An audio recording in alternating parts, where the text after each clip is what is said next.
Hi, we've been giving principle and strategy for dealing with these tough topics of moral failure. When there is a moral failure, how do we determine who we tell? In the story that we heard of a young executive pastor, do you go straight to the congregation, straight to the senior pastor? There's different levels and layers of audiences. Denny, how do we determine who should know what degree of information? Ken, actually, this is a pretty common question that I get asked, having counseled with ministry leaders for almost a quarter of a century. And I don't want to tell people what to do, but give them kind of a lens, a strategy on how to arrive at the highest and best decision. When there's a moral failure, I'll give you an example when that's confusing. A pastor steps down, resigns from his church, moves on, and 2 years later, people find out that he was having an affair. And there's those that want to burn him at the stake, even though he's been gone for 2 years, and others saying, hey, we've moved on, the church is going just fine, why would we dredge this up? And so here's a general principle or strategy. I call it NBA. Awesome. Those basketball fans out there might like that, but it has nothing to do with the National Basketball Association. The N stands for this. And why I like acrostics, I'm not smart enough to remember all the principles without the acrostic, but the N stands for necessary. Okay. Who is it necessary that they know? What is necessary that they know? And when is it necessary that they know it? Okay. And there's a lot of things that aren't necessary for most of the people to know or to know the details. The B stands for this. To whom is it beneficial to know? Wow.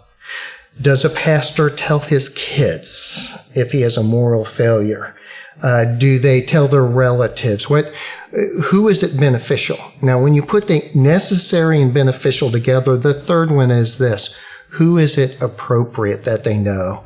And what's appropriate that they know? And when is it appropriate for them to know that? And so when you put the necessary, beneficial, and appropriate together, it really kind of serves as a decision tree and a grid, because churches tend to go to extremes on the bell curve. They either totally hide it, which hiddenness keeps a community unhealthy, and total exposure, where it's almost like they're burnt at the stake, isn't good for a church either. And people walk away feeling disillusioned, not in the church, but in the community of believers at large. And I think the NBA strategy is a good way. And I've applied that to a number of churches, and they were going, oh, that was so helpful. We had no idea what to do. This is the first time through this. And that really helped us make a wise decision.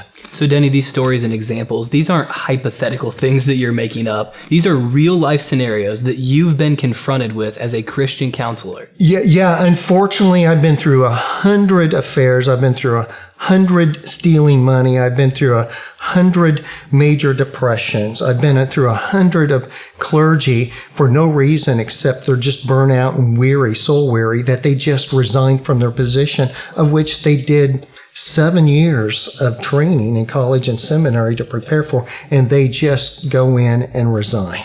Wow. Because of a soul weary that they don't know what to do with. And so, none of them are hypothetical. They're all very real experiences. So this strategy can act as a filter. Yes. And even for you and your leadership team, even your elder board, we have different personalities and different perspectives, right? But when you work through a strategy, you can funnel this through a filter to make the right decision for your situation.